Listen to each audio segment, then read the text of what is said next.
मैं आपका अपना एलन सर आपके सामने अपना दूसरा वीडियो लेके प्रस्तुत हूँ। आज का आपका जो टॉपिक है वो रहेगा केस स्टडी। साथियों, मैं आपको एक बात कहना चाहता हूँ कि जो हौसले हैं वो किसी हकीम से कम नहीं होते और हर तकलीफ में हमारे ताकत की वो दवा होते हैं। क्या तात्पर्य है इसका? हमारे में आप में कोई भी कमी हो तो वो कमी समाज के लिए, दूसरों के लिए कमी साबित नहीं रहे। इसी से जुड़ा हुआ टॉपिक है हमारा केस स्टडी। प्यारे विद्यार्थियों, आप जब इंटर्नशिप के लिए संबंधित विद्यालय में जाते हैं तो 24 दिनों की इंटर्नशिप के दौरान आपको अपनी कक्षा के किसी एक विद्यार्थी के बारे में, ऐसे विद्यार्थी का चुनाव करना है जो दूसरे बच्चों से थोड़ा हटके हो। वो बच्चा हो सकता है कोई मानसिक विकलांग हो सकता है कोई शारीरिक रूप से अक्षम हो सकता है वो बच्चा बिल्कुल शांत गुमसुम रहने वाला बच्चा भी हो सकता है। तो आपका पहला दायित्व क्या बनता है कि हम उस बच्चे का सिलेक्शन करें। हम किस प्रकार से अपने विषय का चयन करें। विषय के चयन करने के उपरांत जो हमारा पहला कार्य होता है, हमें यह देखना है कि वो बच्चा अन्य बच्चों से भिन्न क्यों है, किस लिए है। हमें उन कारणों की गहराई में जाना होगा कि वह बच्चा दूसरे आम बच्चों की तरह व्यवहार करना प्रारंभ कर दे। हमें उसको उस दिशा में ले जाना है। साथियों, मैं आपको बताना चाहूंगा कि केस स्टडी के अंदर सबसे पहले जो हमारे दिमाग में ये रहता है कि वो जो बच्चा है उसकी परिवार की स्थिति क्या है, उसका परिवेश क्या है, क्या कारण हो सकते हैं कि वह औरों से अलग है। तो इसके अंदर परिवार, उसका आस पड़ोस, उसके रिश्तेदार, उसके सगे संबंधी, उन सभी को हमें उस विषय के बारे में वार्तालाप करना होगा। सपोज कीजिए आप अपनी क्लास में किसी ऐसे बच्चे को लेते हैं जो थोड़ा सा अस्थि विकलांग है, पोलियो रोग से ग्रसित है, वो अन्य बच्चों की भांति चल फिर नहीं सकता। बाकी बच्चे जब रिसेस के अंदर इधर उधर धमा चौकड़ी मचाते हैं, वो किसी एक कोने में पड़ा गुमसुम सा रहता है। तो आपके लिए बहुत बड़ा एक केस है, वो स्टडी है। अब हम उस बच्चे से संबंधित डाटा कलेक्ट करेंगे। कैसे करेंगे? उसके लिए हमारे पास 3 स्रोत हैं। पहला है बच्चे का परिवार।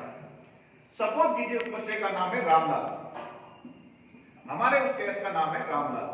हमें इस रामलाल के परिवार में जाना होगा, हमें उसके घर में जाना होगा, उसके परिवार के सभी सदस्यों के साथ बैठ करके गहराई पे विश्वास करना होगा कि वह एक सामान्य बच्चा है की तरह व्यवहार करे। उसका एक प्रयास, उसके लिए हमें प्रयास सामुदायिक स्तर पर करने होंगे।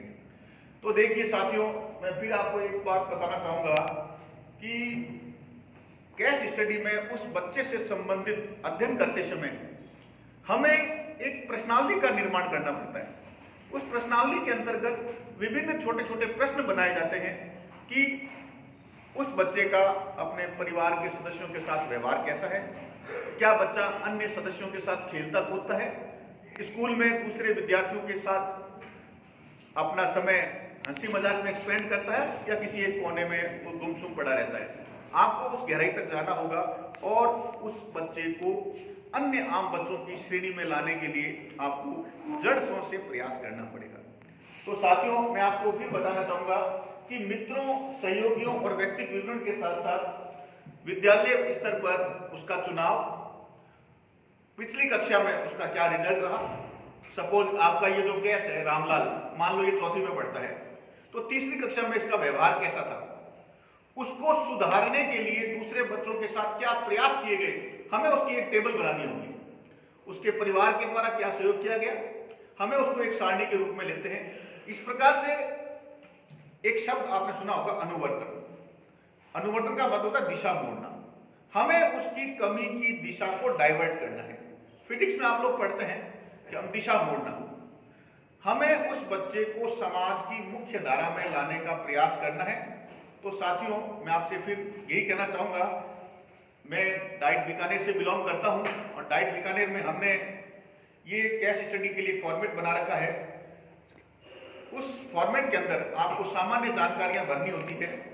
सबसे पहले व्यक्तिगत विवरण के संबंधित बच्चे का डिटेल तो हमें पूरा भरना पड़ता है कि उसका परिवार कैसा है, एकल परिवार है, संयुक्त परिवार है, उस बच्चे का माता पिता का आपस में संबंध कैसा है, बच्चा यदि अनमना है, गुमसुम है, तो उसके पीछे मनोवैज्ञानिक कारण हो सकता है बच्चे की माता पिता भाई बहन घर में क्लेश करते हो, लड़ाई झगड़ा करते हो, यानी इसका एक बहुत बड़ा फैक्टर परिवार से जुड़ा हुआ है।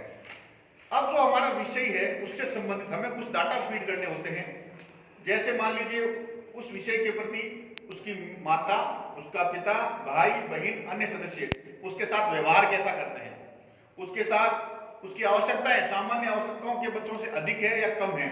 इस प्रकार से हमने एक पूरा फॉर्मेट का निर्माण किया है। आप चाहें तो इस फॉर्मेट में कुछ तकनीकी बदलाव ला सकते हैं। आज मेरा तात्पर्य यही है कि केस स्टडी का अध्ययन करना एक प्रैक्टिकल फील्ड का कार्य है। इसको सैद्धांतिक अंक मात्र प्राप्त करने का उद्देश्य नहीं होना चाहिए।